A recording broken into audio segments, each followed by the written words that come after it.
Bueno, mi nombre es Brenda Cruz, soy estudiante de la carrera del profesorado de inglés, estoy en tercer año cursando la materia cuya es la que estoy por hacer el trabajo, que es Historia Social y Política, con la profe Guerrero Gladys.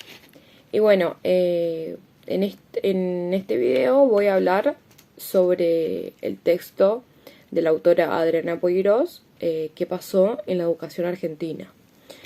Bueno, yo tengo como objetivo en este trabajo analizar en perspectiva histórica la relación entre la Iglesia Católica y el campo de la educación pública en Argentina, tomando a la laicidad como eje conceptual. Bueno, en el primer capítulo del texto, donde habla sobre la formación del sujeto independiente, habla sobre una idea pedagógica, la cual era la pedagogía tradicionalista colonial anti-independencia. Esta era dirigida por los sectores prohispánicos de la Iglesia Católica. Era el viejo bloque pedagógico que defendía a la educación colonial, clerical y rechazaba la educación de los indios y mestizos. Luego terminaba la Guerra de la Independencia, donde esta corriente se extendió por todo el país, convirtiéndose en el nacionalismo católico.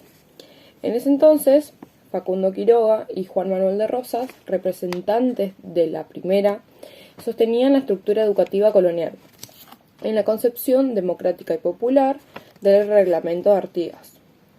Estos próceres tenían mucho en común. En el tema de la civilización o barbarie, ambos apoyaban al nacionalismo católico y conservador. Bueno, en la República Conservadora, en la organización del Sistema Educativo Nacional, habla que en las últimas décadas del siglo XIX, el modelo educativo liberal alcanzaba una expansión explosiva en todo el mundo. Uno de ellos fue la gratuidad, obligatoriedad y laicidad. Fueron establecidos por la Ley Casati y la Ley de Enseñanza Obligatoria en 1877 en Italia. En Francia, por las leyes Ferris de 1881 y la Ley Goblet de 1886, se dispuso la sustitución de los maestros religiosos por laicos. En 1880, en Argentina, se convirtió en capital federal la ciudad de Buenos Aires. Allí se acentuó el enfrentamiento entre la Iglesia Católica y los intelectuales y políticos laicos, donde se llegaría a la ruptura en el primer Congreso Pedagógico Sudamericano en 1882.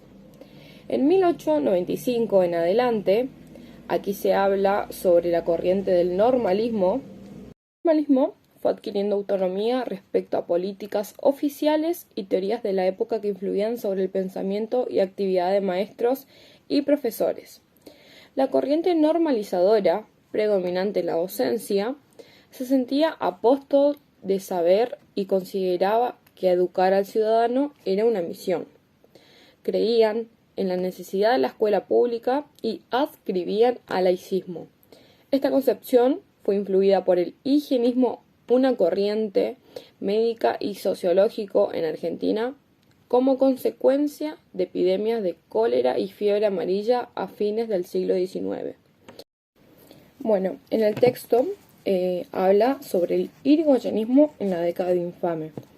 Durante esta época, docentes e intelectuales de renombre aún ocupaban algunos cargos e incidían en la educación. En 1937, en la provincia de Buenos Aires, fue decretada la obligatoriedad de la Iglesia Católica, siendo gobernador Manuel Fresco y director de escuelas. En escuelas, el espiritualismo laico se tornaba espiritualismo católico. Bueno, después, durante la primera presidencia de Perón, la resolución de la enseñanza de la religión católica fue como fuerza de ley. Así fue como las reformas más importantes del sistema educativo fueron realizadas durante el primer gobierno peronista y se fundamentaron en los principios del primer plan quinquenal. En 1947, Artizaga trató de dar respuestas a los grandes problemas pedagógicos, históricamente no resueltos, quería el equilibrio entre el materialismo y el idealismo, siempre apoyándose de las palabras de Perón. Intentaba alejarse del nacionalismo católico y del liberalismo normalizador. Entonces, Artisagas incluía a la educación moral y religiosa porque él consideraba que el hombre no puede vivir de la razón y que los niños necesitaban sentir la religión por contagio.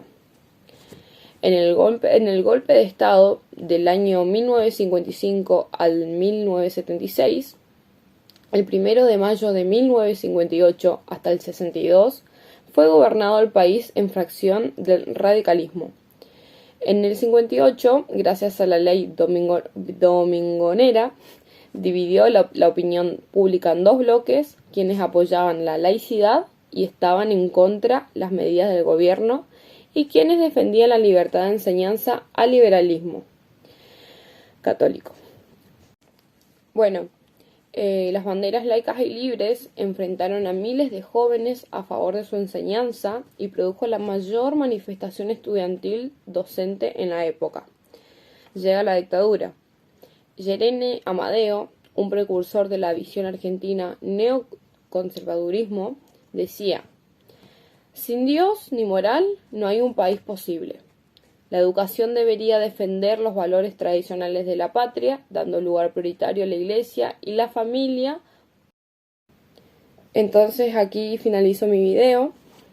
Fue un resumen de lo que tenía entre la educación, la relación entre educación, iglesia católica y la laicidad. Espero que mi información haya servido de mucho y bueno, nos vemos.